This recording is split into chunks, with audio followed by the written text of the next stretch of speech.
में जमीन विवाद में मारपीट का मामला सामने आया। दबंगों ने 3 लोगों को छत से फेंक दिया। एक की मौत हो गई है, 2 गंभीर रूप से घायल बताए जा रहे हैं। दबंगों को पुलिस ने पकड़ा। रक्सा थाना क्षेत्र के अठूंदना का ये पूरा मामला है, जहां पर एक ऐसा मामला सामने आया जहां पर कुछ लोगों की गुंडागर्दी देखी गई और एक व्यक्ति की मौत हो गई है। जमीन से जुड़ा हुआ ये पूरा विवाद है जिसमें मारपीट की गई और दबंगों ने 3 लोगों को छत से फेंक दिया। एक की मौत हो गई है, 2 लोग गंभीर रूप से घायल हैं। अस्पताल में भर्ती कराया गया है और उसके बाद में पुलिस ने दबंगों को हिरासत में लिया है।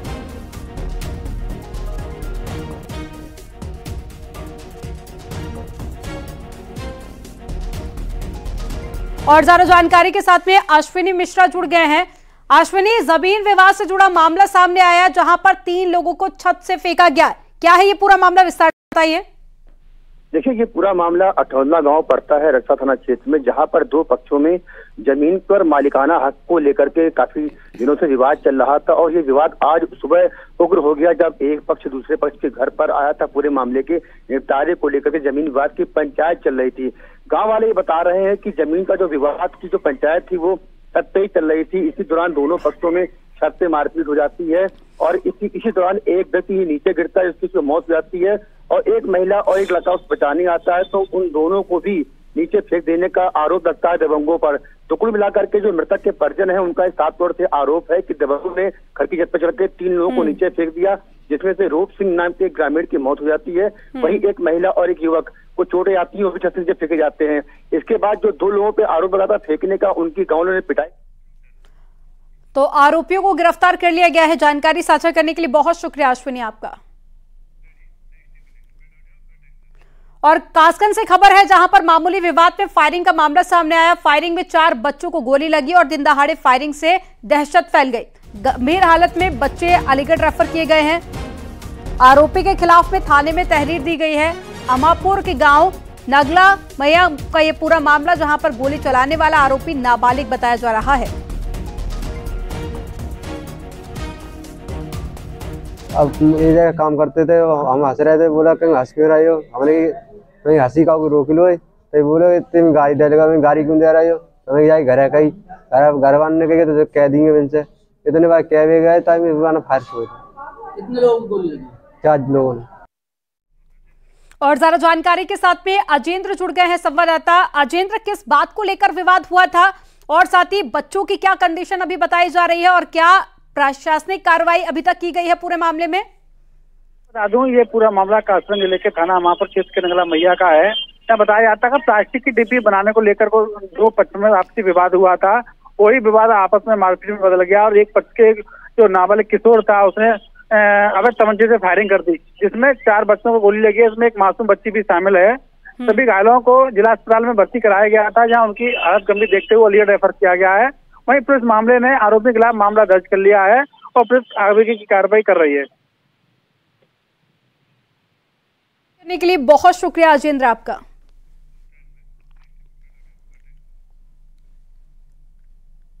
मऊ में तालाब की जमीन पर किए गए अवैध निर्माण पर प्रशासन का बुलडोजर एक्शन जारी है और घूसी इलाके के मेन बाजार में 3 दिनों से अतिक्रमण पर लगातार बुलडोजर चल रहा है। तालाब की जमीन पर दबंगों ने अवैध कब्जा कर मकान को टीन शेड में बनाया था।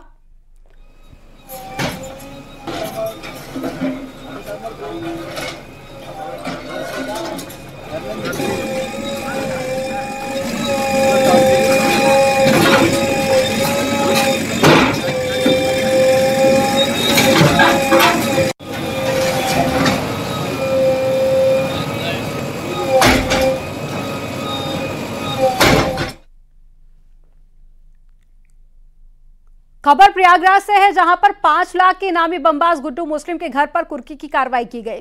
धूमरगंज पुलिस कुर्की की कार्रवाई कर रही है। 2 दिसंबर को मकान सील होने के चलते मुनादी कराकर सिर्फ नोटिस चस्पा किया गया था और पीडीए के आदेश के बाद में धूमरगंज थाना पुलिस ताला तोड़कर घर में दाखिल हुआ और साथ ही खुलदाबाद इलाके के सकिया चक निरातुल के बहनाना टोला में गुड्डू मुस्लिम की पत्नी चांद बीवी के नाम पर मकान है और चांद बीवी के नाम पर 585 वर्ग मीटर में बना 3 मंजिला मकान है, जिस पर कुर्की की कार्रवाई की गई।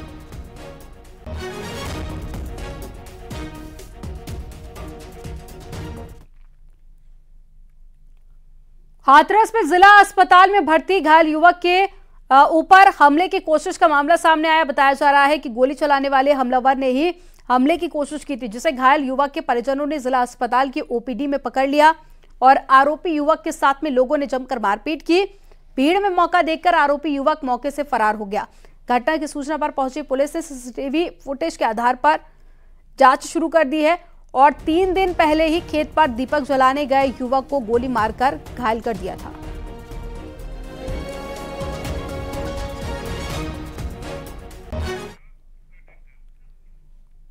अमरोहा में शॉर्ट सर्किट से एक घर में भीषण आग लग गई, जिससे कि घर का सारा सामान जलकर राख हो गया।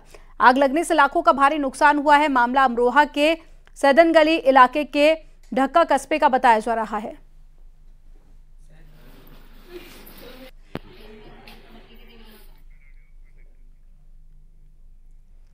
कन्नौज में टैंकर ने कार में टक्कर मार दी। इस हादसे में कार सवार कासगंज की डीपीओ की मौके पर ही मौत हो गई। बताया जा रहा है कि डीपीओ कुसुम वर्मा अपने घर कानपुर से कासगंज जा रही थी और पुलिस ने शव को कब्जे में लेकर पोस्टमार्टम के लिए भेज दिया है। सदर कोतवाली क्षेत्र के पाल चौराहे के पास का यह हादसा है।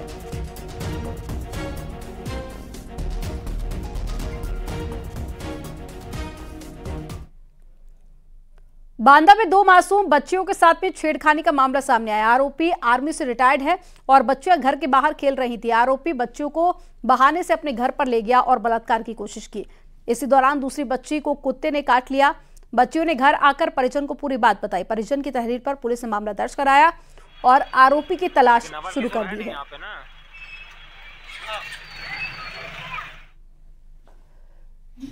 चौकी सिविल लाइन के मोहल्ला झील के पूर्वा में 2 नाबालिग लड़कियों के साथ उनका पड़ोसी गलत कार्य करने के उद्देश्य से अपने घर के अंदर दोनों लड़कियों को ले गया, लेकिन अपने उद्देश्य में सफल नहीं हो सका। परिजनों की तहरीर के आधार पर कोतवाली नगर में सुसंगत धाराओं में अभियोग पंजीकृत कर आवश्यक वैधानिक कार्रवाई की जा रही है। कानपुर में नौबस्ता पुलिस ने एक युवती का शव कब्र से निकलवा कर पोस्टमार्टम के लिए भेजा है। लड़की न्यू आजाद नगर क्षेत्र के अस्पताल में काम करती थी और अस्पताल के बगल में मेडिकल स्टोर के संचालक से लड़की का प्रेम प्रसंग था, लेकिन लड़के ने दूसरी लड़की से शादी कर ली और बाद में शादी करने से इनकार कर दिया। आरोप है कि उसी बात से आहत होकर लड़की ने जान दे दी। परिजन का आरोप है कि लड़के ने आत्महत्या के लिए उकसाया है। अधिकारियों का कहना है कि पोस्टमार्टम रिपोर्ट आने के बाद ही कार्रवाई की जाएगी। तो वहीं मेडिकल स्टोर संचालक की तलाश की जा रही है।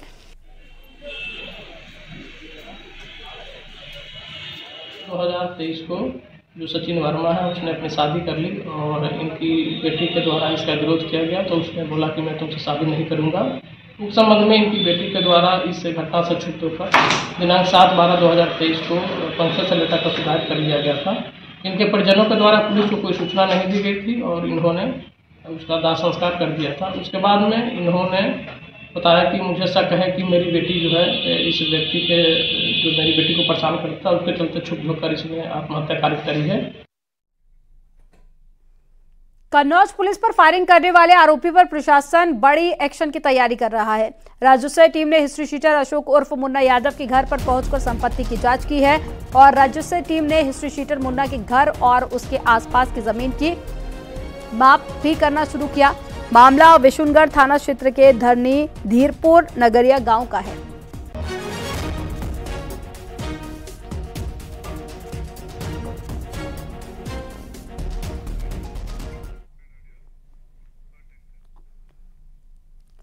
प्रदेश में बेहतर कानून व्यवस्था कायम करने के लिए योगी सरकार के कड़े निर्देशों को असर दिखने भी लगा है। हरदोई में पुलिस के खौफ की वजह से 74 हिस्ट्री शीटर्स ने अपराध न करने की शपथ ली है। हाथ में तख्ती लेकर हिस्ट्री शीटर अतरौली थाने पहुंचे और थाना इंचार्ज के पास में हाजिरी लगाकर कभी भी अपराध न करने की शपथ ली। साथ ही अपराध में शामिल इलाके के लोगों की सूचना पर पुलिस को देने का वादा भी किया है और पुलिस ने भी आश्वासन दिया है कि बिना वजह इन लोगों को परेशान नहीं किया जाएगा।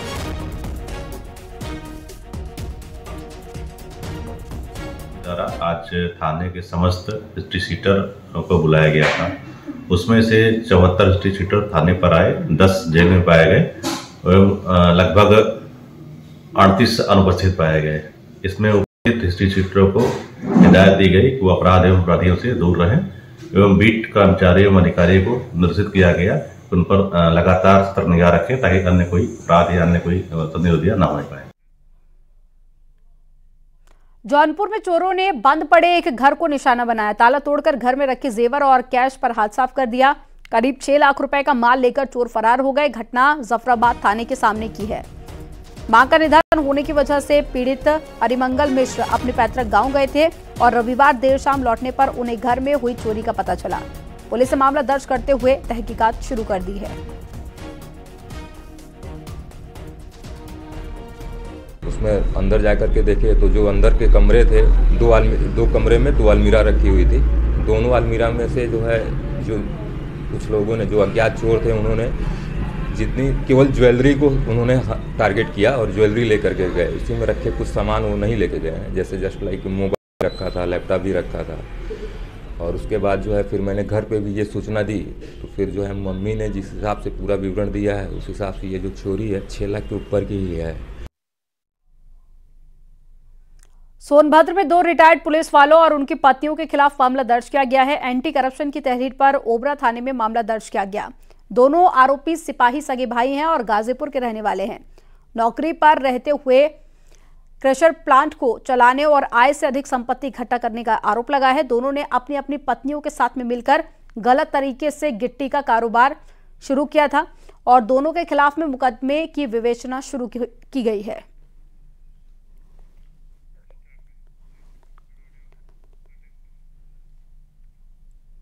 यूट्यूब पर सबसे ज्यादा सब्सक्राइबर वाले नेता बने हैं प्रधानमंत्री मोदी। यूट्यूब पर प्रधानमंत्री मोदी के 2 करोड़ सब्सक्राइबर हो गए हैं और यूट्यूब पर विश्व के सबसे लोकप्रिय नेता बन चुके हैं प्रधानमंत्री नरेंद्र मोदी। तो यूट्यूब पर पीएम मोदी के 2 करोड़ से ज्यादा सब्सक्राइबर हो गए हैं। तो प्रधानमंत्री की लोकप्रियता लगातार बढ़ती जा रही है। तस्वीरें आप देखिए, 20 मिलियन यानी कि 2 करोड़ से ज्यादा सब्सक्राइबर हो चुके हैं प्रधानमंत्री नरेंद्र मोदी के यूट्यूब चैनल के।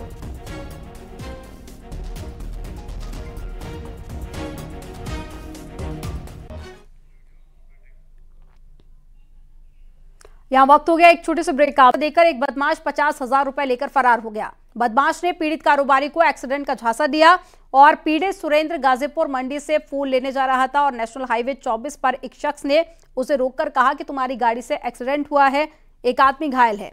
इसके बाद में वो कारोबारी की गाड़ी में बैठ गया और गाजियाबाद के इंदिरापुरम जाते हुए उसने उसके बैग से 50,000 रुपए निकाल लिए और पीड़ित की शिकायत पर सेक्टर 58 थाना क्षेत्र में मामला दर्ज किया गया।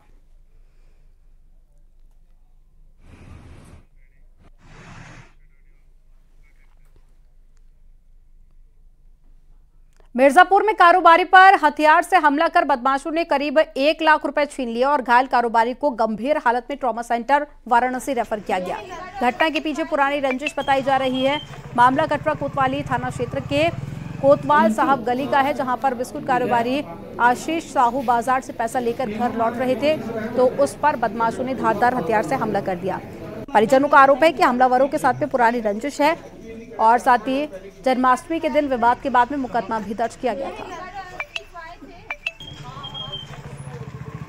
वो गए थे दिन में गड़बड़ा दर्शन करके आए, अभी गए थे तगादा शाम के समय। तगादा से आ रहे थे हम लोग, सब लोग घर में थे। पता नहीं कौन कौन कैसे उनको वहाँ बुला के मारे हैं, अब पैसा छीन लिए हैं। पैसा लगभग पैसा कितना रहा होगा? अब तगादा से आ रहे हैं, उन्हीं बयान दे पाएंगे ना। ये आज दिनांक 25 दिसंबर को समय करीब रात 10 बजे के आसपास ये जो अभिषेक साहू है, ये अपने जैसा इनके परिवार ने बताया कि इनके ये अपने व्यापार से पैसा कर लेके आ रहा था, तो इसके पूर्व में ही 2 हैं, एक क्या नाम सत्यम धरिकार और रोहित, इनसे विवाद रहे हैं। तो ये इसके घर से वहाँ से बुला के ले गए और फिर उसके बाद इसको धारदार हथियार से हमला किया है। परिवारजनों द्वारा तहरीर दी जा रही है, इसमें कार्रवाई की जाए। बदायूं पुलिस ने चोरी के मामलों का खुलासा किया है। पुलिस ने 2 आरोपियों को गिरफ्तार किया है। आरोपियों के पास से 2 बैटरी इन्वर्टर और साथ ही अवैध हथियार बरामद किए गए हैं। मामला बिसोली थाना क्षेत्र का है।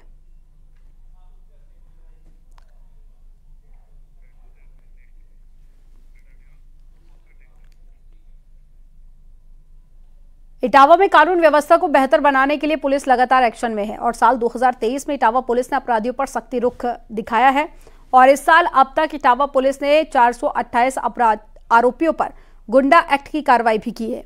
194 अपराधियों की हिस्ट्री शीट खोली गई है और साथ ही 1107 हिस्ट्री शीटर अपराधी पुलिस रडार पर रखे गए हैं ताकि कोई भी आपराधिक वारदात ना हो सके। इटावा पुलिस ने 52 इनामी अपराधियों को गिरफ्तार किया है। चंबल घाटी के कुख्यात डाकू रहे जनजीवन परिहार गैंग का डाकू गोविंद 19 साल बाद गिरफ्तार किया गया। 65 अपराधियों पर गैंगस्टर की कार्रवाई की गई और 22 अपराधियों को जिला बदर किया गया।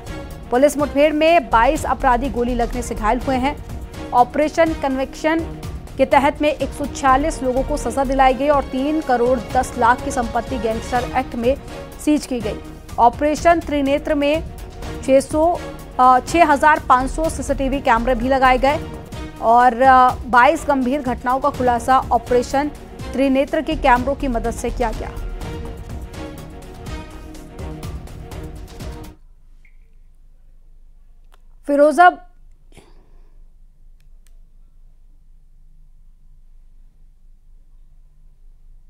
फिरोजाबाद से हैरान करने वाला मामला सामने आया जहां पर न्यू लाइफ हॉस्पिटल में मोहिद्दीनपुर के रहने वाली विनीता ने एक बच्ची को जन्म दिया।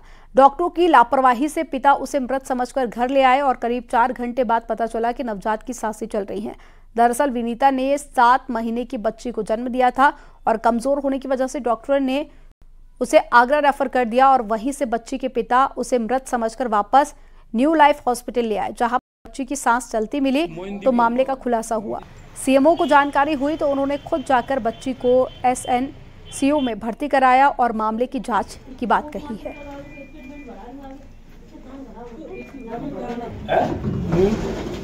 न्यू लाइफ हॉस्पिटल है और थोड़ी सी कोई फ्री घटना हो गई है, इसके लिए आया हूँ मैं। व्यवस्था तो इनकी मुझे ठीक लग रही है, ग्राउंड फ्लोर है, उसमें नहीं है। दूसरी चीज़ ये है कि वो प्री मैच्योर बच्चा पैदा हुआ था जिसको इन्होंने हेल्प के लिए अलग किसी हॉस्पिटल में भेजा था, लेकिन उसकी किसी कारणवश मृत्यु हो गई और अभी फ़िलहाल हमने देखा है तो इस वक्त इनके पास डॉक्टर अनकाल है, अभी आए नहीं है और ये तो कार्य के प्रति लापरवाही है। क्या कार्रवाई की जा रही है? तो इनके खिलाफ जो भी एक्शन नियमानुसार।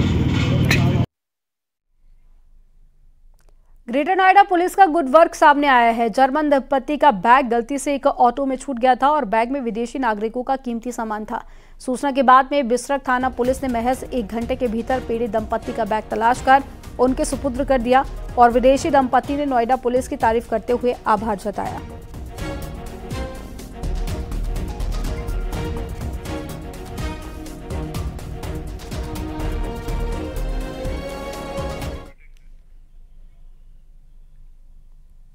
और यहां पर वक्त हो गया एक छोटे